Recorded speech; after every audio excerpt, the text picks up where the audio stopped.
Le 30 septembre 1939, la France reste fermement ancrée dans une phase d'attente stratégique alors que la « drôle de guerre » continue sur le front occidental.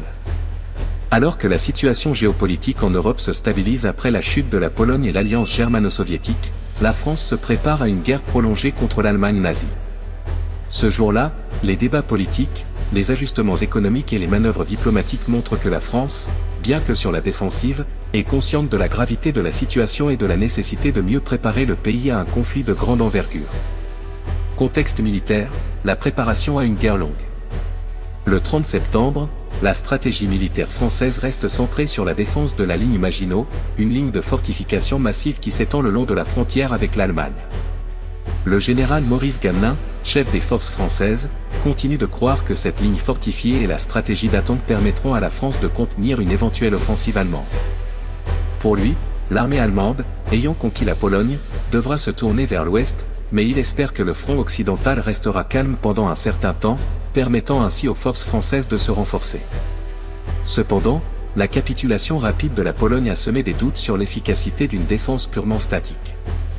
La Blitzkrieg allemande, qui a mis à genoux la Pologne en quelques semaines, pousse certains généraux français à se demander si la même tactique ne pourrait pas être employée contre la France avec des résultats similaires. Malgré ces inquiétudes, Gamelin reste convaincu qu'une offensive française serait trop risquée tant que l'armée allemande n'est pas encore pleinement engagée sur le front occidental. Des exercices militaires continuent de se dérouler le long de la ligne Maginot pour maintenir l'état de préparation des troupes. Le moral des soldats reste globalement bon, bien que l'inaction prolongée commence à peser sur les troupes, qui s'interrogent sur l'issue d'une guerre qui, pour l'instant, semble se dérouler à distance. Les soldats sont également formés à la guerre de tranchées et aux techniques défensives en anticipation d'une guerre d'usure qui pourrait durer des mois, voire des années. Les répercussions du pacte germano-soviétique, l'Europe redessinée et la France isolée. Le 30 septembre, la signature du pacte germano-soviétique et le partage de la Pologne continuent de provoquer des vagues de choc à travers l'Europe. La coopération entre Hitler et Staline, qui semblait improbable avant la guerre, est devenue une réalité tangible qui modifie les équilibres géopolitiques. Pour la France, ce pacte est un revers majeur, car il prive les alliés d'un front oriental contre l'Allemagne et renforce la menace d'un conflit qui ne se limite plus à un seul front. Le Figaro publie un éditorial intitulé « L'Europe dans l'ombre de deux dictatures », dans lequel le journal dénonce l'alliance de circonstances entre les nazis et les soviétiques. L'article met en garde contre une expansion territoriale rapide des deux régimes totalitaires et appelle la France à renforcer sa diplomatie avec les États-Unis et les autres puissances pour contrer cette menace croissante. Le Matin se penche sur les implications géopolitiques du pacte et sur la manière dont celui-ci pourrait affecter la stratégie française.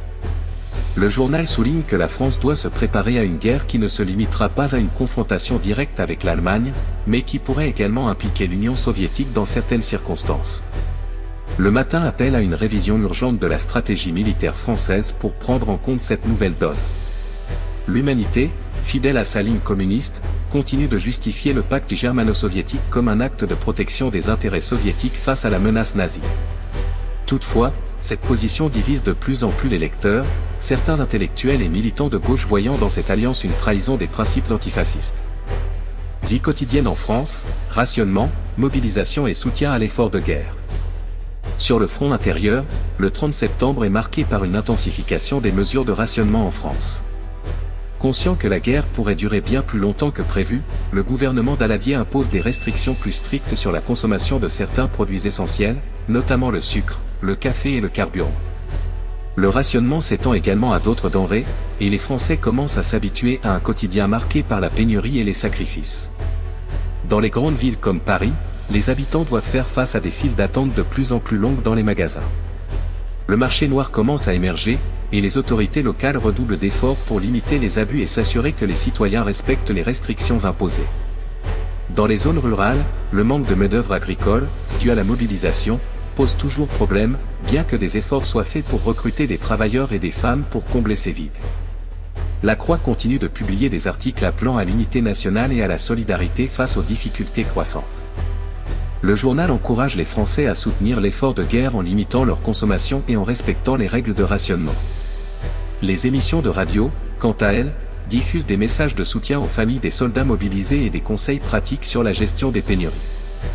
Dans les écoles et les lieux de travail, des campagnes sont organisées pour encourager les citoyens à participer à l'effort de guerre.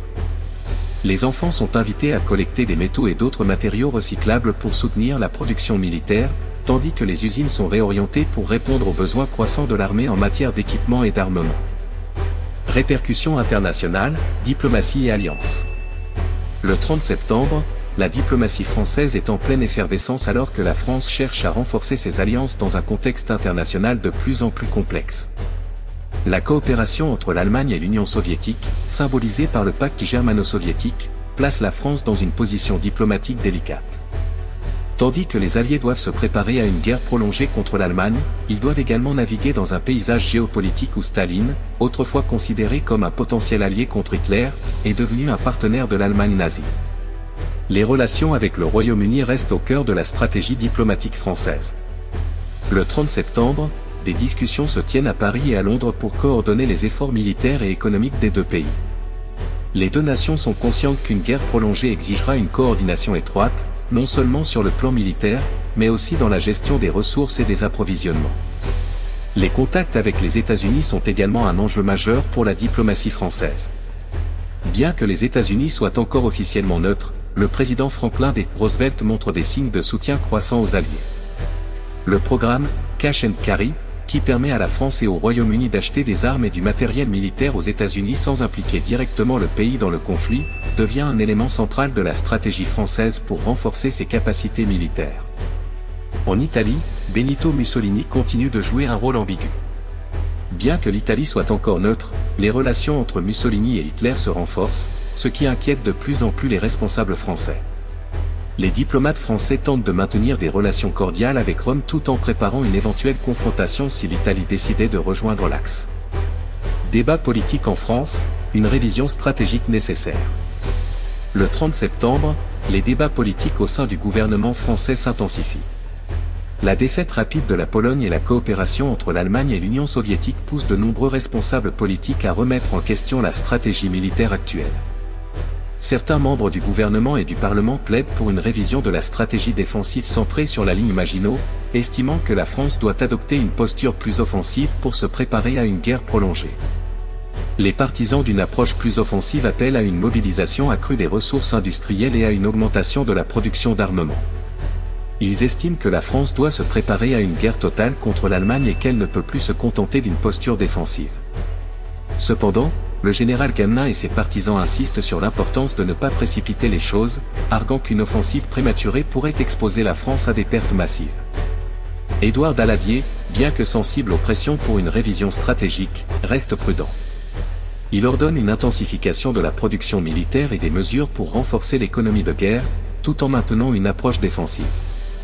Daladier tente de maintenir l'unité au sein de son gouvernement tout en rassurant l'opinion publique sur la capacité de la France à résister à l'Allemagne dans les mois à venir. Conclusion. Le 30 septembre 1939 est une journée marquée par des débats stratégiques internes, des ajustements économiques et des manœuvres diplomatiques complexes pour la France. Alors que la « drôle de guerre » continue sur le front occidental, la France se prépare à une guerre prolongée contre une Allemagne de plus en plus puissante, soutenue par son alliance avec l'Union soviétique. Les décisions prises dans les semaines à venir seront cruciales pour déterminer la capacité de la France à faire face à cette menace croissante dans un conflit mondial qui ne cesse de s'intensifier.